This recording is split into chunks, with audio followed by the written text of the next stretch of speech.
ਸਤਿ ਸ਼੍ਰੀ ਅਕਾਲ ਦੋਸਤੋ, ਮੈਂ ਹਾਂ ਜਸਬੀਰ ਸਿੰਘ। ਤੁਸੀਂ ਦੇਖ ਰਹੇ ਹੋ ਅਕਸ਼ ਨਿਊਜ਼। ਦੋਸਤੋ, ਅੱਜ ਅਸੀਂ ਗੱਲ ਕਰਾਂਗੇ ਪਟਿਆਲੇ ਦੇ ਵਿੱਚ ਬਹੁਤ ਸਾਰੀਆਂ ਰੈਲੀਆਂ ਹੋ ਰਹੀਆਂ ਹਨ, ਜਿਨ੍ਹਾਂ ਵਿੱਚੋਂ ਮੁਲਾਜ਼ਮ ਜਥੇਬੰਦੀ ਨੇ ਇੱਕ ਮਹਾ ਰੋਸ ਰੈਲੀ ਕੱਢੀ ਹੈ। ਉਸ ਰੋਸ ਰੈਲੀ ਦੇ ਵਿੱਚ ਕਈ ਇਹੋ ਜਿਹੀਆਂ ਮੰਗਾਂ ਹਨ, ਜਿਨ੍ਹਾਂ ਦੇ ਵਿੱਚੋਂ ਇੱਕ ਪੈਨਸ਼ਨ ਸਕੀਮ ਨੂੰ ਲੈ ਕੇ ਇਹਨਾਂ ਨੇ ਰੈਲੀ ਕੱਢੀ ਹੈ। ਅਸੀਂ ਜਾਣਾਂਗੇ ਇਹ ਰੈਲੀ ਕਿਉਂ ਕੱਢੀ ਗਈ ਹੈ। ਸਾਡੇ ਨਾਲ ਸਟੂਡੀਓ 'ਚ ਜੁੜੇ ਹਨ ਵਿਕਰਾਂਤ ਮਹਾਜਨ ਜੀ। ਹਾਂਜੀ ਵਿਕਰਾਂਤ ਮਹਾਜਨ ਜੀ, ਤੁਸੀਂ ਇਸ ਰੈਲੀ ਦੇ ਵਿੱਚ ਕਿਉਂ ਆਏ ਔਰ ਤੁਹਾਡਾ ਕੀ ਡੈਜ਼ਿਗਨੇਸ਼ਨ ਹੈ? ਸਤਿ ਸ਼੍ਰੀ ਅਕਾਲ ਜੀ, ਮੈਂ Vikrant Mahajan PSMSU Ranjit Sagar dam Pathankot unit ਦਾ ਵਾਈਸ ਪ੍ਰੈਜ਼ੀਡੈਂਟ ਹਾਂ, ਪੰਜਾਬ ਸਟੇਟ ਮਿਨਿਸਟਰੀਅਲ ਯੂਨੀਅਨ ਦਾ। ਅਤੇ ਅੱਜ ਦੀ ਜਿਹੜੀ ਰੈਲੀ ਹੋ ਰਹੀ ਹੈ, ਇਹ ਇੱਕ ਮਹਾਰੋਸ਼ ਰੈਲੀ ਹੈ, ਵਾਅਦਾ ਯਾਦ ਦਿਲਾਓ ਰੈਲੀ। ਇਹ ਵਾਅਦਾ ਯਾਦ ਦਿਲਾ ਰਹੇ ਹਾਂ ਆਪਾਂ ਸਰਕਾਰ ਨੂੰ ਕਿ ਸਰਕਾਰ ਨੇ 2017 ਦੇ ਵਿੱਚ ਸਰਕਾਰ ਨੇ ਹੋਂਦ ਚਾਹੁਣ ਤੋਂ ਪਹਿਲੇ ਸਾਡੇ ਨਾਲ ਵਾਅਦਾ ਕੀਤਾ ਸੀ ਕਿ ਸਾਡੀ ਸਰਕਾਰ ਬਣਨ ਤੋਂ ਬਾਅਦ ਆਪਾਂ ਤੁਹਾਨੂੰ ਓਲਡ ਪੈਨਸ਼ਨ ਸਕੀਮ ਜਿਹੜੀ ਹੈ ਉਹ ਲਾਗੂ ਕਰ ਦਿਆਂਗੇ। ਇਹਦੇ ਬਾਰੇ ਮੈਂ ਦੱਸਣਾ ਚਾਹਾਂਗਾ ਕਿ 2004 ਤੋਂ ਬਾਅਦ ਜਿੰਨੇ ਮੁਲਾਜ਼ਮ ਸਰਕਾਰ ਨੇ ਭਰਤੀ ਕੀਤੇ ਹੈ, ਠੀਕ ਹੈ ਜੀ, ਉਹ ਸਾਰੇ ਮੁਲਾਜ਼ਮ ਜਿਹੜੇ ਆ ਉਹਨਾਂ ਦੇ ਉੱਤੇ ਪੁਰਾਣੀ ਪੈਨਸ਼ਨ ਸਕੀਮ ਜਿਹੜੀ ਚੱਲਦੀ ਆ ਰਹੀ ਸੀ ਦਸ਼ਕਾਂ ਤੋਂ, ਉਹ ਬੰਦ ਕਰਕੇ ਨਵੀਂ ਪੈਨਸ਼ਨ ਸਕੀਮ ਇੱਕ ਲਾਗੂ ਕਰਤੀ। ਇਹ ਸਰਕਾਰ ਨੇ ਕਿਉਂ ਇਹ ਸਕੀਮ ਕਿਉਂ ਲਾਗੂ ਕੀਤੀ ਹੈ? ਦੇਖੋ ਜੀ, ਇਹ ਚੀਜ਼ ਜਾਣਨ ਵਾਸਤੇ ਸਾਨੂੰ ਇਹ ਸਮਝਣਾ ਪਏਗਾ ਕਿ ਪੁਰਾਣੀ ਪੈਨਸ਼ਨ ਸਕੀਮ ਜਿਹੜੀ ਹੈ ਉਹਦੇ ਵਿੱਚ ਲਾਭ ਕੀ ਮਿਲਦੇ ਸੀਗੇ। ਉਹਦੇ ਵਿੱਚ ਉਹ ਐਕਚੁਅਲੀ ਸੀਗਾ ਕਿ ਉਹ ਡਿਫਾਈਨਡ ਪੈਨਸ਼ਨ ਸਕੀਮ ਸੀ। ਜਿਹੜੀ ਪੁਰਾਣੀ ਪੈਨਸ਼ਨ ਸਕੀਮ ਸੀ ਉਹ ਡਿਫਾਈਨਡ ਪੰਜਾਬ ਸਰਕਾਰ ਦੇ ਜਿਹੜੇ ਦਰਸ਼ਕਾਂ ਨੂੰ ਖੁੱਲ੍ਹ ਕੇ ਦੱਸੋ, ਇਹ ਡਿਫਾਈਨਡ ਪੈਨਸ਼ਨ ਸਕੀਮ ਕੀ ਚੀਜ਼ ਸੀ? ਜੀ, ਜਿਹੜੇ ਸਰਕਾਰ ਨੇ ਜਿਹੜੇ CSR ਰੂਲਸ ਹੁੰਦੇ ਆ, ਸਿਵਲ ਸਰਵਿਸਿਜ਼ ਰੂਲ ਸਰਕਾਰ ਦੇ ਹੁੰਦੇ ਆ, ਉਹਨਾਂ ਦੇ ਅੰਤਰਗਤ ਸਰਕਾਰ ਨੇ ਜਿਹੜਾ ਇੱਕ ਪੈਨਸ਼ਨ ਦਾ ਜਿਹੜਾ ਅਮਾਊਂਟ ਐਟ ਦੇ ਟਾਈਮ ਆਫ ਰਿਟਾਇਰਮੈਂਟ ਮੁਲਾਜ਼ਮ ਨੂੰ ਮਿਲਣਯੋਗ ਹੁੰਦਾ, ਸਰਕਾਰ ਨੇ ਉਸ ਨੂੰ ਫਿਕਸ ਕੀਤਾ ਹੋਇਆ। ਅੱਛਾ, ਜਿਹੜਾ ਕੀ ਹੈ ਕਿ ਜੇ 25 ਸਾਲ ਇਸ ਵੇਲੇ ਜੋ ਇਹਦੀਆਂ ਕੰਡੀਸ਼ਨਸ ਹੈ ਕਿ ਜੇ 25 ਸਾਲ ਦੀ ਨੌਕਰੀ ਮੁਲਾਜ਼ਮ ਪੂਰੀ ਕਰ ਲੈਂਦਾ ਤੇ ਉਸ ਨੂੰ 50% of basic pay plus DA ਜਿਹੜਾ ਉਹ ਐਜ਼ ਪੈਨਸ਼ਨ ਜਿਹੜੀ ਉਹ ਮਿਲਣਯੋਗ ਹੁੰਦੀ ਹੈ। ਠੀਕ ਹੈ ਜੀ। ਸੋ ਇਹ ਚੀਜ਼ ਹੈ ਕਿ ਉਹ ਹੈ ਫਿਕਸਡ ਅਮਾਊਂਟ ਆਫ ਪੈਨਸ਼ਨ। ਠੀਕ ਹੈ। ਉਹ ਸਰਕਾਰ ਜਿਹੜੀ ਹੈ ਇਹ ਡੇ ਬਾਏ ਡੇ ਜਿਸ ਤਰ੍ਹਾਂ ਰਿਟਾਇਰੀਆਂ ਦੀ ਜਿਹੜੀ ਗਿਣਤੀ ਹੈ ਉਹ ਵੱਧ ਰਹੀ ਹੈ, ਸਰਕਾਰ ਨੂੰ ਜਿਹੜਾ ਉਹ ਹਰ ਇੱਥੇ ਇਹ ਜਿਹੜੀ ਪੈਨਸ਼ਨ ਜਿਹੜੀ ਦਿੱਤੀ ਜਾਂਦੀ ਹੈ ਇਹ ਲਾਈਫ ਲੌਂਗ ਪੈਨਸ਼ਨ ਹੁੰਦੀ ਹੈ। ਜਿੰਨੀ ਦੇਰ ਤੱਕ ਮੁਲਾਜ਼ਮ ਜਿੰਦਾ ਰਹੇਗਾ ਉਨੀ ਦੇਰ ਤੱਕ ਉਹਨੂੰ ਪੈਨਸ਼ਨ ਜਿਹੜੀ ਹੈ ਉਹ ਦੇਣੀ ਪਏਗੀ ਸਰਕਾਰ ਨੂੰ। ਉਸ ਤੋਂ ਬਾਅਦ ਜਿਹੜੀ ਇਹ ਪੈਨਸ਼ਨ ਦੇਣੀ ਪਏਗੀ at the time of retirement, ਜਿੰਨੀ ਪੈਨਸ਼ਨ ਦੇਣੀ ਹੈ ਉਹ ਗੱਲ ਉੱਥੇ ਖਤਮ ਨਹੀਂ ਹੁੰਦੀ। ਜਿਸ ਤਰ੍ਹਾਂ ਮਹਿੰਗਾਈ ਵੱਧਦੀ ਹੈ, ਸਰਕਾਰ ਕੀ ਕਰਦੀ ਹੈ ਕਿ ਉਹ ਮਹਿੰਗਾਈ ਦਾ ਇੱਕ ਪੈਮਾਨਾ ਜਿਹੜਾ ਉਹ ਹੈ ਇਨਫਲੇਸ਼ਨ ਰੇਟ। ਸਰਕਾਰ ਦੀਆਂ ਆਪਣੀਆਂ ਏਜੰਸੀ ਜਿਹੜੀਆਂ ਉਹ ਇਨਫਲੇਸ਼ਨ ਦਾ ਰੇਟ ਕੈਲਕੂਲੇਟ ਕਰਦੀਆਂ। ਕੁਛ ਬੇਸਿਕ ਐਮਿਨਿਟੀਜ਼ ਜਿਹੜੀਆਂ ਉਹਨਾਂ ਨੂੰ ਕੰਸੀਡਰ ਕਰਕੇ, ਜਿਸ ਤਰ੍ਹਾਂ ਦੁੱਧ ਹੋ ਗਿਆ, ਫਿਰ ਡੇਅਰੀ ਹੋ ਗਈ, ਪਲੱਸ ਤੇਲ ਹੋ ਗਿਆ, ਆਪਣਾ ਪੈਟਰੋਲ ਹੋ ਗਿਆ, ਇਸ ਤਰ੍ਹਾਂ ਦੀਆਂ ਬੇਸਿਕ ਐਮਿਨਿਟੀਜ਼ ਜਿਹੜੀਆਂ ਇਹਨਾਂ ਦੇ ਰੇਟਸ ਕੰਸੀਡਰ ਕਰਕੇ ਸਾਲ ਦੇ ਪਹਿਲੇ ਦਿਨ ਤੇ ਸਾਲ ਦੇ 6ਵੇਂ ਮਹੀਨੇ ਦੇ 30ਵੇਂ ਦਿਨ ਜਿਹੜਾ ਇਹਨਾਂ ਦਾ ਡਿਫਰੈਂਸ ਹੈ ਪ੍ਰਾਈਸ ਰਾਈਜ਼ ਜੋ ਹੋਇਆ, ਉਸ ਦੀ ਪਰਸੈਂਟੇਜ ਕੱਢ ਕੇ ਕਿ ਕਿੰਨੇ ਪਰਸੈਂਟ ਪ੍ਰਾਈਸ ਵੱਧ ਗਿਆ, ਉਹਨੂੰ ਇਨਫਲੇਸ਼ਨ ਜਿਹੜੀ ਹੈ ਉਹ ਪਰਸੈਂਟੇਜ ਦੇ ਅਕੋਰਡਿੰਗਲੀ ਉਹਦੇ ਪੈਰਲਲ ਉਹਨਾਂ ਹੀ ਬਕਾਇਦਾ ਉਹ ਡੀਅਰਨੈਸ ਅਲਾਊਂਸ ਦਿੰਦੀ ਹੈ। ਮਹਿੰਗਾਈ ਭੱਤਾ ਜਿਹਨੂੰ ਅਸੀਂ ਕਹਿੰਦੇ ਹਾਂ, ਉਹ ਮਹਿੰਗਾਈ ਭੱਤਾ ਜਿਹੜਾ ਉਹ ਜਿਹੜੀ ਮਹਿੰਗਾਈ ਡੇ ਬਾਏ ਡੇ ਵੱਧ ਰਹੀ ਹੈ, ਉਹ ਜਿਹੜਾ ਮੁਲਾਜ਼ਮ ਰਿਟਾਇਰ ਹੋਇਆ ਜਿਹਨੇ ਆਪਣੀ ਸਾਰੀ ਸਰਵਿਸ ਜਿਹੜੀ ਹੈ, ਸਾਰੀ ਜਿਹੜੀ ਲਾਈਫ ਹੈ ਉਹ ਡੈਡੀਕੇਟ ਕਰਤੀ ਪਬਲਿਕ ਸਰਵਿਸ ਨੂੰ, ਉਹਦੀ ਜਿਹੜੀ ਹੈ ਉਹ ਸਿਕਿਉਰਿਟੀ ਹੈ ਕਿ ਨੰਬਰ 1 ਤੇ ਜਿਹੜੀ ਹੈ ਉਹਨੂੰ ਪੈਨਸ਼ਨ ਜਿਹੜੀ ਮਿਲੇਗੀ ਉਹ ਉਹਦੀ ਇੱਕ ਸਿਕਿਉਰਿਟੀ ਹੈ ਕਿ ਆਉਣ ਵਾਲੇ ਟਾਈਮ ਦੇ ਵਿੱਚ ਦੇਖੋ ਜਿਹੜੇ ਬੰਦੇ ਨੇ ਸਾਰੀ ਲਾਈਫ ਜਿਹੜੀ ਹੈ ਆਪਣੀ ਪਬਲਿਕ ਸਰਵਿਸ ਨੂੰ ਡਿਵੋਟ ਕਰਤੀ ਹੈ, ਉਹ ਬੰਦੇ ਦੇ ਵਿੱਚ ਇੰਨੇ ਸਕਿੱਲਸ ਨਹੀਂ ਰਹਿ ਜਾਂਦੇ at the time of retirement ਕਿ ਉਹ ਆਪਣਾ ਨਵਾਂ ਕੈਰੀਅਰ ਸਟਾਰਟ ਕਰ ਸਕੇ। ਉਹ ਜਿਹੜੀ ਹੈ ਉਹ ਇਹ ਪੈਨਸ਼ਨ ਜਿਹੜੀ ਹੈ ਇਹ ਇੱਕ ਸਿਕਿਉਰਿਟੀ ਹੈ ਬੰਦੇ ਦੀ future life after retirement life ਦੇ ਲਈ।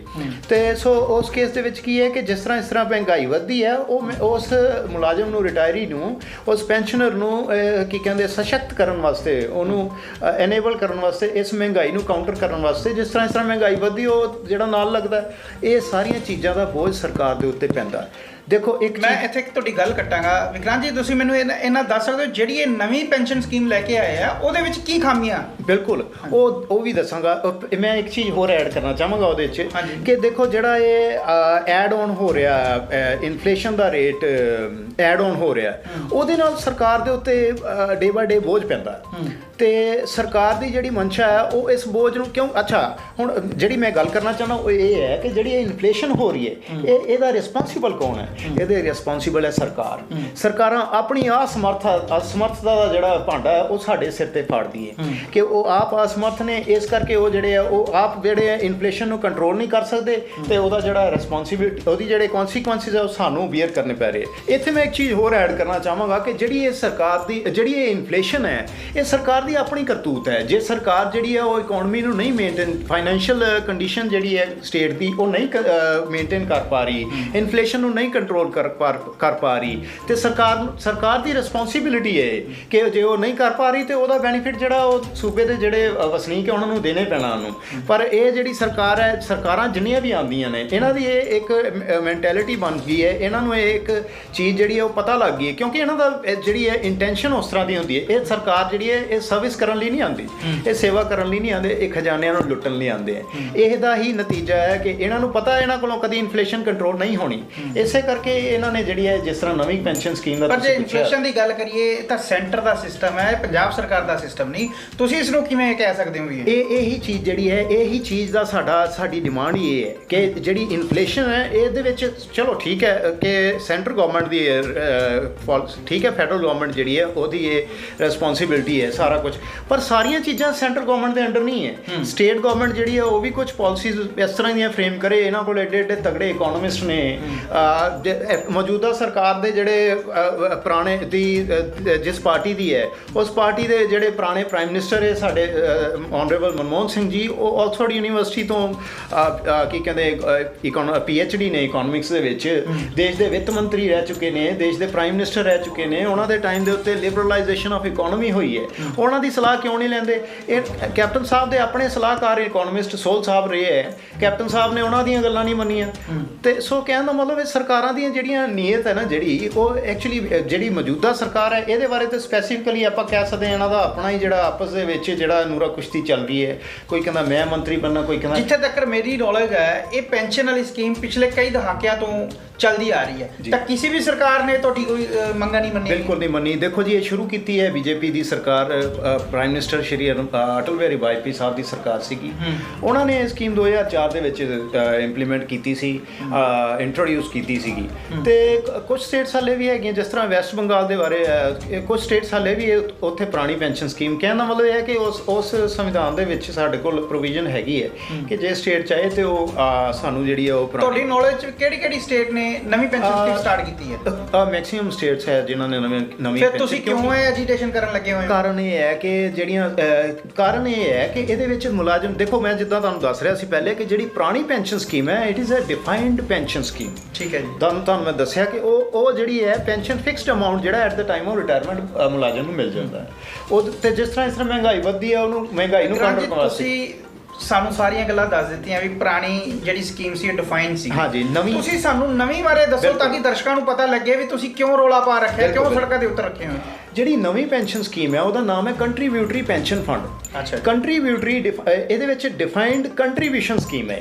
ਪੁਰਾਣੀ ਡਿਫਾਈਨਡ ਪੈਨਸ਼ਨ ਸਕੀਮ ਸੀ, ਮੈਂ ਫਿਰ ਸਟ੍ਰੈਸ ਦੇ ਰਿਹਾ, ਡਿਫਾਈਨਡ ਪੈਨਸ਼ਨ, ਇਹ defined contribution scheme. Defined contribution 'ਚ ਕੀ ਹੈ ਕਿ ਸਰਕਾਰ ਨੇ ਸਾਡੀ ਤਨਖਾਹ ਦਾ ਇੱਕ ਅਮਾਊਂਟ ਫਿਕਸ ਕਰਤਾ ਹੈ, ਡਿਫਾਈਨ ਕਰਤਾ ਕਿ ਤਨਖਾਹ ਸਾਡੀ ਤਨਖਾਹ 'ਚੋਂ ਬੇਸਿਕ ਪਲੱਸ ਡੀਏ ਦਾ 10% ਜੇ ਐਗਜ਼ਾਮਪਲ ਲਵਾਂਗੇ ਤੇ ਜੇ ਮੰਨ ਲਓ 40,000 ਬੰਦਾ ਬੇਸਿਕ ਪਲੱਸ ਡੀਏ ਪਾ ਕੇ, ਹਾਂਜੀ ਬੇਸਿਕ ਪਲੱਸ ਡੀਏ 40 ਬਣ ਗਿਆ, 40,000 ਬਣ ਗਿਆ, ਤੇ ਉਹਦਾ 10% ਯਾਨੀ ਕਿ 4,000 ਰੁਪਇਆ 40,000 ਚੋਂ ਜਿਹੜਾ ਸਰਕਾਰ ਉਹ ਜਿਹੜਾ ਸਾਡਾ CPF ਦੇ ਅੰਤਰਗਤ ਉਹ ਫੰਡ ਜਿਹੜਾ ਉਹ 3 ਏਜੰਸੀਜ਼ ਹੈ ਸਰਕਾਰੀ ਇਨਵੈਸਟਮੈਂਟ, ਉਹਦੇ ਵਿੱਚ ਸਰਕਾਰ ਵੀ ਆਪਣਾ ਕੁਝ ਪਾਉਂਦੀ ਹੈ ਜੀ। ਬਿਲਕੁਲ 14% ਹਿੱਸਾ ਜਿਹੜਾ ਉਹ ਸਰਕਾਰ ਪਾਏਗੀ, 10% ਸਾਡਾ ਕਟੋ ਕੇ 24% ਜਿਹੜਾ ਸਾਡੀ ਤਨਖਾਹ ਦਾ ਉਹ ਹਿੱਸਾ ਜਿਹੜਾ ਉਹ ਸਰਕਾਰ ਦੀਆਂ 3 ਏਜੰਸੀਜ਼ ਹੈ। ਇੱਕ ਹੈ UTI, ਇੱਕ ਹੈ LIC ਫੰਡ ਪੈਨਸ਼ਨ ਫੰਡ, ਇੱਕ SBI ਦਾ ਪੈਨਸ਼ਨ ਸਕੀਮ ਫੰਡ ਹੈ। ਇਹ ਤਿੰਨੋਂ ਗਵਰਨਮੈਂਟ ਏਜੰਸੀਜ਼ ਹੈ। ਜਿਹੜੀ UTI ਹੈ ਯੂਨੀਅਨ ਟਰਸਟ ਆਫ ਇੰਡੀਆ, ਇਹ ਮਤਲਬ ਤੁਹਾਡਾ ਕਹਿਣ ਦਾ ਮਤਲਬ ਜਿਹੜਾ ਪੈਸਾ ਤੁਹਾਡੇ ਤੋਂ ਲੈਂਦੇ ਹੈ ਜਾਂ ਆਪਣਾ ਪੈਸਾ ਵਿੱਚ ਨਾਲ ਪਾਉਂਦੀ ਹੈ ਤਾਂ ਉਹ ਮਾਰਕੀਟ ਦੇ ਵਿੱਚ ਲਗਾ ਦਿੰਦੇ ਉਹ ਇਹਨਾਂ ਤਿੰਨ ਏਜੰਸੀ ਜਿਹੜੀਆਂ ਗਵਰਨਮੈਂਟ ਏਜੰਸੀਜ਼ ਹੈ ਇਹ ਫਰਦਰ ਮਾਰਕੀਟ ਦੇ ਵਿੱਚ ਪੈਸਾ ਇਨਵੈਸਟ ਕਰਦੀਆਂ ਸਰਕਾਰ ਦੀ ਤਰਫ ਤੋਂ, ਇਹ ਪੈਸਾ ਇਨਵੈਸਟ ਕਰਦੀਆਂ। ਸੋ ਉਸ ਪੈਸੇ ਦੇ ਉਸ ਇਨਵੈਸਟਮੈਂਟ ਤੇ ਜੋ ਬੈਨੀਫਿਟ ਆਉਂਦੇ ਉਹ ਸਾਡੇ ਜਿਹੜੇ ਉਹਦੇ ਨਾਲ ਐਡ ਆਨ ਹੋਈ ਜਾਂਦੇ ਆ ਸਾਡੇ ਮੰਥ ਬਾਏ ਮੰਥ ਜਾਂ ਈਅਰ ਬਾਏ ਈਅਰ। ਤੇ ਸੋ ਇਹ ਜਿਹੜੀ ਹੈ it is totally dependent on the market. ਇਸ ਤੋਂ ਬਾਅਦ ਪ੍ਰੋਸੈਸ ਕੀ, ਮੈਕੈਨਿਜ਼ਮ ਕੀ ਹੈ ਕਿ ਮੰਨ ਲਓ ਮੁਲਾਜ਼ਮ ਨੇ ਆਪਣੀ ਜਿਹੜੀ ਨੌਕਰੀ 58 ਸਾਲ ਜਾਂ 60 ਸਾਲ ਤੱਕ ਜਦੋਂ ਉਹ ਪਹੁੰਚ ਗਿਆ, ਉਨੀ ਦੇਰ ਤੱਕ ਮੁਲਾਜ਼ਮ ਜਿਹੜਾ ਇਹ ਪੈਸੇ ਕਢਾ ਨਹੀਂ ਸਕਦਾ। 10 ਸਾਲ ਤੋਂ ਬਾਅਦ ਕਢਾ ਸਕਦਾ, ਉਹ ਵੀ ਸਿਰਫ ਇੱਕ ਕੁਝ ਪਰਸੈਂਟੇਜ ਹਿੱਸਾ ਜਿਹੜਾ ਉਹਦਾ ਜਿਹੜਾ ਅਮਾਊਂਟ ਜਿਹੜਾ ਜਮ੍ਹਾਂ ਹੋਇਆ ਉਹਦਾ ਕਢਾ ਸਕਦਾ ਹੈ। ਠੀਕ ਹੈ। ਤੇ ਉਸ ਜਦੋਂ ਉਹਦੀ 60 ਸਾਲ ਉਮਰ ਹੋਏਗੀ, ਜਿਹੜਾ ਅਮਾਊਂਟ ਉੱਥੇ ਐਕੂਮੂਲੇਟ ਹੋ ਗਿਆ ਉਹਨੂੰ ਕਾਰਪਸ ਕਹਿੰਦੇ ਆ। ਉਸ ਅਮਾਉਂਟ ਦਾ ਕੀ ਹੈ ਕਿ ਉਸ ਅਮਾਉਂਟ ਦਾ 60% ਹਿੱਸਾ ਸਾਨੂੰ ਜਿਹੜਾ ਉਹ ਮਿਲ ਜਾਂਦਾ ਹੈ, ਠੀਕ ਹੈ। ਅਸੀਂ ਵਿਡਰਾ ਕਰਾ ਸਕਦੇ ਹਾਂ। ਜਿਹੜਾ 40% ਹਿੱਸਾ ਰਹਿ ਗਿਆ ਉਹ ਐਨਯੂਟੀ ਬਣ ਜਾਂਦਾ ਹੈ। ਉਹਦੇ ਵਿੱਚ ਕੀ ਹੈ ਕਿ ਉਹ ਹਿੱਸਾ ਜਿਹੜਾ ਉਹ ਫਰਦਰ ਮਾਰਕੀਟ ਦੇ ਵਿੱਚ ਇਨਵੈਸਟ ਹੁੰਦਾ ਹੈ। ਉਹ ਇਨਵੈਸਟਡ ਪੈਸੇ ਤੋਂ ਜਿਹੜਾ ਬੈਨੀਫਿਟ ਸਾਨੂੰ ਮਿਲੇਗਾ ਮਾਰਕੀਟ ਚੋਂ, ਉਹ ਬੈਨੀਫਿਟ ਸਿਰਫ ਉਹ ਬੈਨੀਫਿਟ ਸਾਡੀ ਪੈਨਸ਼ਨ ਹੋਏਗੀ।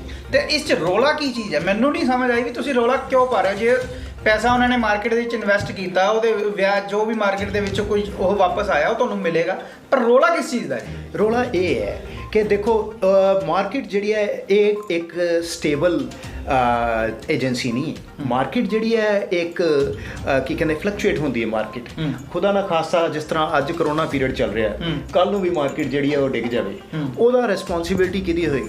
There is an insecurity embedded in this system. Okay, ਉਹ ਜਿਹੜੀ ਇਨਸਿਕਿਉਰਿਟੀ ਹੈ, ਦੇਖੋ ਮੁਲਾਜ਼ਮ ਜਿਹੜਾ ਉਹ ਆਪਣੀ ਸਾਰੀ ਸਰਵਿਸ ਕਰਨ ਤੋਂ ਬਾਅਦ ਕੀ ਕਹਿੰਦੇ ਉਹਦੇ ਪੱਲੇ ਇੰਨਾ ਕੁਝ ਨਹੀਂ ਰਹਿ ਜਾਂਦਾ। ਨਾਲੇ ਇੱਕ ਮੁਲਾਜ਼ਮ ਜਿਹੜਾ ਕਿ ਸਾਰੀ ਉਮਰ ਜਿਹਨੇ ਆਪਣੀ ਪਬਲਿਕ ਸਰਵਿਸ ਦੇ ਵਿੱਚ ਬਿਤਾਈ ਹੈ, ਉਸ ਦਾ ਮਾਰਕੀਟ ਦੇ ਨਾਲ ਕੋਈ ਰਿਲੇਸ਼ਨ ਹੀ ਨਹੀਂ ਹੈ। ਜੇ ਮਾਰਕੀਟ ਦੀ ਨੌਲੇਜ ਮੁਲਾਜ਼ਮ ਨੂੰ ਹੋਏ ਤੇ ਫਿਰ ਉਹ ਸਰਕਾਰੀ ਨੌਕਰੀ ਛੱਡ ਕੇ ਤੇ ਇਨਵੈਸਟਮੈਂਟ ਨਾ ਮੈਨੇਜਮੈਂਟ ਤਾਂ ਸਰਕਾਰ ਕਰ ਰਹੀ ਹੈ ਨਾ, ਤੁਹਾਨੂੰ ਤਾਂ ਇਸ ਚੀਜ਼ ਦੀ ਟੈਨਸ਼ਨ ਲੈਣ ਦੀ ਕੋਈ ਲੋੜ ਨਹੀਂ ਹੈ। ਬਿਲਕੁਲ ਨਹੀਂ। ਮੈਨੇਜਮੈਂਟ ਦੇਖੋ, ਮੈਨੇਜਮੈਂਟ ਕੋਈ ਸਰਕਾਰ ਜਿਹੜੀ ਹੈ ਉਹ ਸਰਕਾਰ ਦੁੱਧ ਦੀ ਧੂਲੀ ਜਾਂ ਕੋਈ ਸਰਕਾਰ ਅੰਤਰਯਾਮੀ ਨਹੀਂ ਹੈ। ਸਰਕਾਰਾਂ ਜਿਹੜੀਆਂ ਇਹ ਚੱਲਦੀਆਂ ਸਰਕਾਰਾਂ ਦੇ ਨਾਲ ਹੀ ਚੱਲ ਰਹੀਆਂ ਅੱਜ ਤੱਕ। ਸਰਕਾਰਾਂ ਦੇ ਚਲਾਉਣ ਦੇ ਬਾਵਜੂਦ ਅੱਜ ਤੁਸੀਂ ਦੇਸ਼ ਦੇ ਹਾਲਾਤ ਦੇਖੋ। ਦੇਸ਼ ਦੇ ਵਿੱਚ ਜਿਹੜੀ ਮਿਨੀਮਮ ਇਨਕਮ ਇਹਨਾਂ ਨੇ ਕੀਤੀ ਹੈ ਉਹ 18,000 ਕੀਤੀ ਹੈ। ਸਾਡੀ ਜਿਹੜੀ ਮਿਨੀਮਮ ਸੈਲਰੀ ਇਹਨਾਂ ਨੇ ਫਿਕਸ ਕੀਤੀ ਹੈ, ਜੋ ਕਿ 18,000 ਦੇ ਨਾਲ ਇੱਕ ਮੁਲਾਜ਼ਮ ਜਿਹੜਾ ਉਹ ਡਿਗਨੀਫਾਈਡ ਲਾਈਫ ਜਿਹੜੀ ਹੈ ਉਹ ਨਹੀਂ ਲੀਡ ਕਰ ਸਕਦਾ। ਸੋ ਆਪਣੇ ਹੈਲਥ ਸੈਕਟਰ ਦੇ ਵਿੱਚ ਸਰਕਾਰਾਂ ਦੀ ਗੱਲ ਕਰੀਏ, ਇੱਥੇ ਐਜੀਟੇਸ਼ਨ ਹੋ ਰਿਹਾ। ਇੱਕ ਤੁਹਾਡੇ ਹੀ ਮੁਲਾਜ਼ਮ ਹੈਗੇ ਆ NSQF, ਜਿਹੜੇ ਕਿ ਤਨਖਾਹਾਂ ਹੀ ਸਿਰਫ 13,000 ਜਾਂ 12,000 ਲੈ ਰਹੇ ਆ। ਉਹ ਵੀ ਮੇਰੇ ਖਿਆਲ ਪੱਕਾ ਹੀ ਮੋਰਚਾ ਲਗਾ ਰੱਖਿਆ ਪਟਿਆਲੇ ਦੇ ਵਿੱਚ ਪਿਛਲੇ 75-80 ਦਿਨਾਂ ਦੇ ਵਿੱਚੋਂ। ਉਹ ਵੀ ਤਾਂ ਆਪਣਾ ਗੁਜ਼ਾਰਾ ਕਰ ਰਹੇ ਹਨ। ਬਿਲਕੁਲ, ਉਹ ਗੁਜ਼ਾਰਾ ਨਹੀਂ ਜੇ ਗੁਜ਼ਾਰਾ ਨਹੀਂ ਕਰ ਪਾ ਰਹੇ ਤਾਂ ਹੀ ਉਹ ਰੋਸ਼ ਕਰ ਰਹੇ ਹੋ। ਤੁਸੀਂ ਇਹ ਵੀ ਚੀਜ਼ ਦੇਖੋ, ਜੇ ਕਿ ਉਹ ਦੇਖੋ ਬੰਦੇ ਨੂੰ ਜਿੰਨੀ ਜ਼ਿਆਦਾ ਪੀੜ ਹੋਏਗੀ ਉਨਾ ਜ਼ਿਆਦਾ ਤੜਫੇਗਾ। ਸਿੱਧੀ ਜੀ ਗੱਲ ਹੈ। ਜੇ ਉਹ ਲੋਕ ਇੰਨੇ ਦਿਨਾਂ ਦੇ ਹੜਤਾਲ, ਤੁਸੀਂ ਆਪ ਹੀ ਸਬਮਿਟ ਕੀਤਾ ਕਿ ਉਹ ਕਿੰਨੀ ਦਿਨ ਦੇ ਹੜਤਾਲ ਤੇ ਬੈਠੇ ਹੋਏ। ਹਾਂਜੀ, ਦੇਖੋ ਅੱਜ ਸਿਰਫ NSFQ ਹੀ ਨਹੀਂ, ਅੱਜ ਹਰ ਇੱਕ ਜਥੇਬੰਦੀ, ਚਾਹੇ ਉਹ ਟੀਚਰਸ ਹੋਣ ਜਿਹੜੇ ਟੈਂਪਰੇਰੀ ਇਹਨਾਂ ਨੇ ਪਿਛਲੇ ਕਿੰਨੇ ਸਾਲਾਂ ਤੋਂ 10-10 15-15 ਸਾਲਾਂ ਤੋਂ 7,000 ਦੇ ਉੱਤੇ ਰੱਖੇ ਹੋਏ ਹੈ। ਇਹ ਇੱਕ ਬੇਇੱਜ਼ਤੀ ਕਰਨ ਵਾਲੀ ਗੱਲ ਹੈ, ਉਹਨਾਂ ਦੀ ਬੇਇੱਜ਼ਤੀ ਕਰਨ ਵਾਲੀ ਗੱਲ ਹੈ ਟੀਚਰਸ ਨੂੰ। ਜਿਹੜਾ ਟੀਚਰ ਜਿਹੜਾ ਉਹਨੂੰ ਤੁਸੀਂ ਮਿਨੀਮਮ ਇਮੋਲੂਮੈਂਟਸ ਨਹੀਂ ਦਿਓਗੇ ਆਪਣੀ ਲਾਈਫ ਕੈਰੀ ਆਨ ਕਰਨ ਦੇ ਲਈ, ਉਹ ਤੇ ਤੁਸੀਂ ਐਜੂਕੇਸ਼ਨ ਦਾ ਲੋਕਾਂ ਨੂੰ ਡੀਮੋਰਲਾਈਜ਼ ਕਰ ਰਹੇ ਹੋ। ਤੁਸੀਂ ਲੋਕਾਂ ਨੂੰ ਡੀਮੋਟੀਵੇਟ ਕਰ ਰਹੇ ਹੋ ਅੱਗੇ ਫਰਦਰ ਪੜ੍ਹਨ ਦੇ ਲਈ। ਇੱਕ ਨਾਰਮਲ ਬੰਦਾ ਜਿਹੜਾ ਇੱਕ ਸੁਸਾਇਟੀ ਦੇ ਵਿੱਚ ਜਿਹੜੀ ਉਹ ਜਾ ਕੀ ਰਿਹਾ ਹੈ, ਇੱਕ ਇਮੇਜ ਕੀ ਜਾ ਰਹੀ, ਪਰਸੈਪਸ਼ਨ ਕੀ ਜਾ ਰਹੀ ਹੈ ਕਿ ਪੜ੍ਹਨ ਲਿਖਣ ਦਾ ਕੋਈ ਫਾਇਦਾ ਨਹੀਂ। ਇਹੀ ਕਾਰਨ ਅੱਜ ਸਾਡਾ ਜਿਹੜਾ ਯੂਥ ਹੈ ਉਹ ਸਾਰਾ ਦੇਸ਼ ਛੱਡ ਕੇ ਬਾਹਰ ਜਾ ਰਿਹਾ, ਸੂਬਾ ਛੱਡ ਕੇ ਬਾਹਰ ਜਾ ਰਿਹਾ। ਬਿਲਕੁਲ, ਠੀਕ ਹੈ ਨਾ। ਇਸ ਕਰਕੇ ਸਰਕਾਰ ਦੀਆਂ ਜਿਹੜੀਆਂ ਨੀਤੀਆਂ, ਉਹ ਨੀਅਤਾਂ ਤੇ ਨੀਤੀ ਦੋਨੋਂ ਮਾੜੀ ਹੈ। ਇਹਨਾਂ ਦਾ ਕੋਈ ਫੋਕਸ ਜਿਹੜਾ ਇੱਕ ਕੰਸੋਲੀਡੇਟਡ ਐਫਰਟ ਚਾਹੀਦਾ ਹੈ। ਸੂਬੇ ਦੀ ਜਿਹੜੀ ਕੰਡੀਸ਼ਨ ਨੂੰ ਓਵਰਆਲ ਠੀਕ ਕਰਨ ਦੇ ਲਈ ਇੱਕ ਕਲੈਕਟਿਵ ਜਿਹੜਾ ਐਫਰਟ ਹੈ ਉਹਦੀ ਲੋੜ ਹੈ। ਪਰ ਇਹਨਾਂ ਦੇ ਇਹ ਸਾਰੇ ਖਿੰਡੇ ਹੋਏ ਹੈ। ਇਹਨਾਂ ਦਾ ਧਿਆਨ ਜਿਹੜਾ ਅੱਛਾ ਹੁਣ ਅਸੀਂ ਪਿਛਲੇ 29 ਤਰੀਕ ਨੂੰ ਹੀ ਆਪਾਂ ਪਿਛਲੇ ਮਹੀਨੇ ਦੀ ਇੱਕ ਰੈਲੀ ਸਾਂਝਾ ਮੁਲਾਜ਼ਮ ਫਰੰਟ ਤੇ ਕਰਕੇ ਗਏ ਹਾਂ। ਉਹਦੇ ਵਿੱਚ ਜਿਹੜੀ ਇਹਨਾਂ ਨੇ ਇੱਕ ਦਿਨ ਉਸ ਤੋਂ ਬਾਅਦ ਸਾਡੀ ਮੀਟਿੰਗ ਲਈ, 1 ਲੱਖ ਤੋਂ ਉੱਪਰ ਮੁਲਾਜ਼ਮ ਸੀਗੇ ਉਹਦੇ ਵਿੱਚ ਜਿਹੜੀ ਇਹਨਾਂ ਨੇ ਸਾਡੇ ਨਾਲ ਮੀਟਿੰਗ ਲਈ ਹੈ, ਉਹਦੇ ਵਿੱਚ ਸਾਡੇ ਨਾਲ ਵਾਅਦਾ ਕਰਕੇ ਅਸੀਂ ਤੁਹਾਨੂੰ 15% ਦਾ ਵਾਅਦਾ ਦੇ ਦਿੰਦੇ ਹਾਂ। ਹੋਰ ਵੀ ਇਹਨਾਂ ਨੇ ਪੈਨਸ਼ਨ ਸਕੀਮ ਜਿਹੜੀ ਸਾਡੀ ਨਵੀਂ ਹੈ, ਇਹਦੇ ਅੰਤਰਗਤ ਸਾਨੂੰ ਫੈਮਿਲੀ ਪੈਨਸ਼ਨ ਦੀ ਪ੍ਰੋਵੀਜ਼ਨ ਨਹੀਂ ਹੈਗੀ, ਪਰ ਸੈਂਟਰ ਗਵਰਨਮੈਂਟ ਜਿਹੜੀ ਹੈ ਉਹਨੇ ਫੈਮਿਲੀ ਪੈਨਸ਼ਨ ਦੀ ਜਿਹੜੀ ਪ੍ਰੋਵੀਜ਼ਨ ਉਹਦੇ ਵਿੱਚ ਦੇ ਦਿੱਤੀ ਹੈ। ਫੈਮਿਲੀ ਪੈਨਸ਼ਨ ਦਾ ਮਤਲਬ ਇਹ ਹੈ ਕਿ ਜੇ ਮੰਨ ਲਓ ਖੁਦਾ ਨਾ ਖਾਸਤਾ ਨੌਕਰੀ ਦੇ ਦੌਰਾਨ ਮੁਲਾਜ਼ਮ ਦੀ ਮੌਤ ਹੋ ਜਾਂਦੀ ਹੈ ਤੇ ਉਹਦੀ ਜਿਹੜੀ ਫੈਮਿਲੀ ਹੈ ਉਹਨੂੰ ਉਹਦੇ ਜਿਹੜੇ ਲੀਗਲ ਹਾਇਰਸ ਹੈ ਜਾਂ ਡਿਪੈਂਡੈਂਟ ਜਿਹਨਾਂ ਨੂੰ ਅਸੀਂ ਕਹਿੰਦੇ ਆ, ਉਹਨਾਂ ਨੂੰ ਉਹਦੀ ਮੁਲਾਜ਼ਮ ਦੀ ਮੌਤ ਤੋਂ ਬਾਅਦ ਜਿਹੜੀ ਪੁਰਾਣੀ ਪੈਨਸ਼ਨ ਸਕੀਮ ਦੇ ਅਕੋਰਡਿੰਗਲੀ ਫੈਮਿਲੀ ਪੈਨਸ਼ਨ ਮਿਲਦੀ ਸੀ, ਉਸੇ ਆਧਾਰ ਤੇ ਉਹਨਾਂ ਨੂੰ ਫੈਮਿਲੀ ਪੈਨਸ਼ਨ ਮਿਲਣਯੋਗ ਹੋਏਗੀ। ਪਰ ਹੁਣ ਸਟੇਟ ਗਵਰਨਮੈਂਟ ਜਿਹੜੀ ਹੈ ਉਹਨੇ ਹਾਲੇ ਤੱਕ ਵੀ ਉਹ ਸਕੀਮ ਜਿਹੜੀ ਹੈ ਉਹ ਲਾਗੂ ਨਹੀਂ ਕੀਤੀ। ਠੀਕ ਹੈ ਨਾ। ਸੋ ਇਹ ਸਾਡੀ ਪਿਛਲੀ ਮੀਟਿੰਗ ਦੇ ਵਿੱਚ ਇਹਨਾਂ ਨੇ ਕਿਹਾ ਸੀ ਕਿ ਅਸੀਂ ਤੁਹਾਨੂੰ ਉਹਦੇ ਰਿਗਾਰਡਿੰਗ ਵੀ ਨੋਟੀਫਿਕੇਸ਼ਨ ਇਸ਼ੂ ਕਰ ਦਿੰਦੇ ਹਾਂ, ਪਰ ਉਹ ਸਟੈਪ ਵੀ ਹਾਲੇ ਤੱਕ ਪੂਰਾ ਨਹੀਂ ਹੋਇਆ। ਜੇ ਆਪਾਂ ਗੱਲ ਕਰੀਏ, ਤੁਹਾਡੀ ਜਥੇਬੰਦੀ ਨੇ ਕੋਈ ਰੋਡ ਮੈਪ ਤਿਆਰ ਕੀਤਾ ਵੀ ਸਰਕਾਰਾਂ ਨੂੰ ਇਹ ਕਰਨਾ ਚਾਹੀਦਾ ਹੈ? ਬਿਲਕੁਲ ਜੀ, ਰੋਡ ਮੈਪ ਤੇ ਕਲੀਅਰ ਹੈ ਕਿ ਇਸ ਸਕੀਮ ਨੂੰ ਬੰਦ ਕਰਕੇ ਸਾਡੀ, ਜੇ ਮੰਨ ਲਓ ਸਰਕਾਰਾਂ ਪੁਰਾਣੀ ਉਸ ਤੇ ਆਉਂਦੀ ਹੈ ਤਾਂ ਕਿੰਨਾ ਕੁ ਬੋਝ ਪੈਂਦਾ ਸਰਕਾਰ? ਦੇਖੋ ਵਿੱਤੀ ਬੋਝ ਤੇ ਪੈਣ ਦਾ ਕੋਈ, ਕਿਉਂਕਿ ਸਰਕਾਰਾਂ ਇਸੇ ਕਰਕੇ ਭੱਜ ਰਹੀਆਂ ਵੀ ਸਰਕਾਰ ਨੂੰ ਲੱਗਦਾ ਹੈ ਵੀ ਸਾਨੂੰ ਬਹੁਤ ਵੱਡਾ ਵਿੱਤੀ ਸਾਡੇ ਤੇ ਬੋਝ ਪਏਗਾ। ਠੀਕ ਹੈ, ਮੈਂ ਤੁਹਾਡੇ ਕੋਲ ਇਹੋ ਜਿਹਾ ਕੋਈ ਰੋਡ ਮੈਪ ਹੈ ਵੀ ਜਿਹੜਾ ਵੀ ਸਰਕਾਰ ਨੂੰ ਵੀ ਤੰਗ ਨਾ ਹੋਣਾ ਪਏ, ਤੁਹਾਡੀ ਸ਼ਰਤ ਵੀ ਮੰਨੀ ਜਾਵੇ? ਇਹਦੇ ਬਾਰੇ ਕੀ ਹੈ ਕਿ ਸਰਕਾਰ ਜਿਹੜੀ ਹੈ ਨਾ, ਇਹ ਪਹਿਲੀ ਗੱਲ ਤੇ ਇਹ ਹੈ ਕਿ ਝੂਠੇ ਸਰਕਾਰ ਰੋਣੇ ਰੋਂਦੀ ਹੈ। ਦੇਖੋ GST ਦਾ ਇੰਨਾ ਪੈਸਾ ਮਿਲਿਆ, ਉਹਦੇ ਵਿੱਚੋਂ ਸਰਕਾਰ ਜਿਹੜੀ ਹੈ ਉਹ 1-2% ਜਿਹੜਾ ਮੁਲਾਜ਼ਮਾਂ ਨੂੰ, ਜੋ ਇਹਨਾਂ ਨੇ ਆਪ ਫਿਕਸ ਕੀਤਾ ਪਿਆ ਹੈ ਕਿ ਇੰਨੇ % ਬਜਟ ਦਾ ਜਿਹੜਾ 40% ਹਿੱਸਾ ਜਿਹੜਾ ਬਜਟ ਦਾ ਉਹ ਮੁਲਾਜ਼ਮਾਂ ਦੀ ਤਨਖਾਹ ਆਪਾਂ ਜਿਹੜਾ ਉਹਨੂੰ ਦੇਣਾ, ਜਿਹੜੀਆਂ ਲਾਇਬਿਲਟੀਜ਼ ਹੁੰਦੀਆਂ ਸੈਲਰੀ ਜਾਂ ਇਮੋਲੂਮੈਂਟਸ ਰਿਟਾਇਰਮੈਂਟ ਦੇ ਰਿਗਾਰਡਿੰਗ ਉਹਦੇ ਉੱਤੇ ਦੇਣਾ। ਪੈਸਾ ਮਿਲਣ ਦੇ ਬਾਵਜੂਦ ਇਹ ਰੋ ਰਹੇ ਹੈ ਕਿ ਸਾਡੇ ਕੋਲ ਸਿਰਫ ਸਾਡੇ ਕੋਲ ਫੰਡ ਨਹੀਂ ਹੈਗੇ, 3500 ਕਰੋੜ ਰੁਪਇਆ ਦੇ ਕੇ ਤੇ ਇਹਨਾਂ ਨੇ ਸਾਨੂੰ ਲਾਂਭੇ ਕਰਤਾ, ਜਿਹਦੇ ਵਿੱਚ ਇਹਨਾਂ ਨੇ ਜਿਹੜਾ ਬੈਨੀਫਿਟ ਪੇ ਕਮਿਸ਼ਨ ਦੀ ਗੱਲ ਕਰ ਰਹੇ ਹਾਂ, ਜਿਹਦੇ ਨਾਲ ਐਡੀਸ਼ਨਲ ਇਹਨਾਂ ਦੇ ਉੱਤੇ ਬੋਝ ਪੈਣਾ। ਸੋ ਇਹਨਾਂ ਕੋਲ ਪੈਸੇ ਦੀ ਕੋਈ ਕਮੀ ਨਹੀਂ ਹੈ, ਪਰ ਇਹ ਸਿਰਫ ਇਹਨਾਂ ਦੀਆਂ ਨੀਤਾਂ ਮਾੜੀਆਂ ਕਿ ਮੁਲਾਜ਼ਮ ਨੂੰ ਇਹ ਦੇਣਾ ਕੁਝ ਨਹੀਂ ਚਾਹੁੰਦੇ, ਕਿਉਂਕਿ ਇਹਨਾਂ ਨੂੰ ਪਤਾ ਨਹੀਂ ਹੈ ਕੱਲ੍ਹ ਨੂੰ ਇਹਨਾਂ ਕੋਲ ਉਹ ਕੈਪੇਬਿਲਿਟੀ ਹੋਏਗੀ ਕੰਟਰੋਲ ਕਰਨ ਦੀ ਇਕਨੋਮੀ ਜਾਂ ਨਹੀਂ। ਆਪ 5-5 ਪੈਨਸ਼ਨਾਂ ਲਈ ਫਿਰਦੇ ਹੈ, ਹਾਂਜੀ। ਤੇ ਜਦੋਂ ਮੁਲਾਜ਼ਮ ਦੀ ਵਾਰੀ ਆਉਂਦੀ ਹੈ, ਮੁਲਾਜ਼ਮ ਜਿਹੜਾ ਸਾਰੀ ਉਮਰ ਇਹਨਾਂ ਨੂੰ ਪਬਲਿਕ ਲਾਈਫ ਨੂੰ ਸਰਵ ਕਰਦਾ, ਪਬਲਿਕ ਸਰਵਿਸ 'ਚ ਲਗਾ ਦਿੰਦਾ, ਉਹਦੀ ਵਾਰੀ ਇਹਨਾਂ ਨੂੰ ਯਾਦ ਨਹੀਂ ਆਉਂਦਾ ਵੀ ਇਹਨੂੰ ਵੀ ਵਿਚਾਰੇ ਨੂੰ ਪੈਨਸ਼ਨ ਦੇ ਦਈਏ। ਸੋ ਕਹਿਣ ਦਾ ਮਤਲਬ ਕਿ ਇਹ ਦੀਮਕ ਦੀ ਤਰ੍ਹਾਂ ਜਿਹੜੀ ਹੈ ਮੁਲਾਜ਼ਮਾਂ ਦੇ ਫਿਊਚਰ ਨੂੰ ਖਾ ਰਹੀ ਹੈ। ਇਹ ਸਾਡਾ ਪ੍ਰੈਜ਼ੈਂਟ ਨਹੀਂ, ਸਾਡਾ ਫਿਊਚਰ ਵੀ ਖਤਮ ਕਰ ਰਹੇ ਹੈ, ਕਿਉਂਕਿ ਕੱਲ੍ਹ ਨੂੰ ਜਦੋਂ ਇੰਨੀ ਲੰਬੀ ਸਰਵਿਸ ਕੰਪਲੀਟ ਕਰਨ ਤੋਂ ਬਾਅਦ ਜੇ ਮੁਲਾਜ਼ਮ ਜਦੋਂ ਰਿਟਾਇਰ ਹੋਏਗਾ ਤੇ ਮੰਨ ਲਓ ਇੱਕ ਅੱਜ ਦੇ ਟਾਈਮ ਤੇ ਹੀ ਜੇ ਕੋਈ ਮੰਨ ਲਓ ਮੁਲਾਜ਼ਮ ਜਿਹੜਾ 60-70 ਹਜ਼ਾਰ ਰੁਪਇਆ ਇੱਕ ਮੁਲਾਜ਼ਮ ਜੇ ਰਿਟਾਇਰ ਹੋ ਰਿਹਾ ਤੇ ਜਦੋਂ ਉਹਨੂੰ ਪੈਨਸ਼ਨ ਮਿਲਣੀ ਹੈ, ਉਹ ਪੈਨਸ਼ਨ ਮਿਲਣੀ ਹੈ ਉਹਨੂੰ 2000-4000 ਇੰਨੀ ਪੈਨਸ਼ਨ ਮਿਲਣੀ ਹੈ।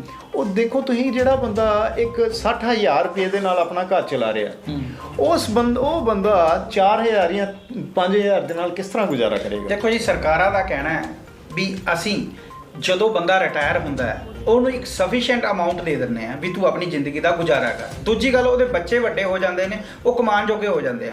ਸਰਕਾਰਾਂ ਹਮੇਸ਼ਾ ਇਸੀ ਗੱਲ ਤੇ ਅੜੀਆਂ ਹੋਈਆਂ ਵੀ ਤੁਸੀਂ ਸਾਰੀ ਉਮਰ ਅਸੀਂ ਜਦ ਤੱਕ ਤੁਸੀਂ ਸਾਨੂੰ ਸਰਵਿਸ ਦਿੱਤੀ ਤਦ ਤੱਕ ਅਸੀਂ ਤੁਹਾਨੂੰ ਪੇ ਕੀਤਾ, ਜਦੋਂ ਹੁਣ ਤੁਸੀਂ ਸਰਵਿਸ ਦੇਣ ਦੇ ਜੋਗੇ ਨਹੀਂ ਹੈਗੇ ਅਸੀਂ ਤੁਹਾਨੂੰ ਕਿਸ ਚੀਜ਼ ਦਾ ਪੇ ਕਰੀਏ? ਜਸਬੀਰ ਜੀ, ਤੁਸੀਂ ਮੈਨੂੰ ਇਹ ਗੱਲ ਦੱਸੋ, ਸਰਕਾਰ ਕੋਲ ਮੈਂ ਇਹ ਪੁੱਛਣਾ ਚਾਹੁੰਦਾ ਕਿ ਸਰਕਾਰ ਕੀ ਚਾਹੁੰਦੀ ਹੈ ਕਿ ਰਿਟਾਇਰਮੈਂਟ ਤੋਂ ਬਾਅਦ ਜਿਹੜੀ ਅਸੀਂ 60 ਸਾਲ ਦੀ ਉਮਰ ਤੱਕ ਹੱਥ ਇੱਦਾਂ ਰੱਖੇ ਅਸੀਂ ਮੰਗਤੇ ਬਣ ਜਾਈਏ? ਸਰਕਾਰ ਇਹ ਚਾਹੁੰਦੀ ਹੈ? ਜੇ ਬੱਚੇ ਵੱਡੇ ਹੋ ਗਏ ਹੈ, ਅਗਲਿਆਂ ਦੀ ਆਪਣੀ ਫੈਮਿਲੀ ਹੈ, ਆਪਣੀ ਲਾਈਫ ਹੈ, ਕੀ ਸਰਕਾਰ ਸਾਨੂੰ ਮੰਗਣ ਤੇ ਲਾਉਣਾ ਚਾਹੁੰਦੀ ਹੈ?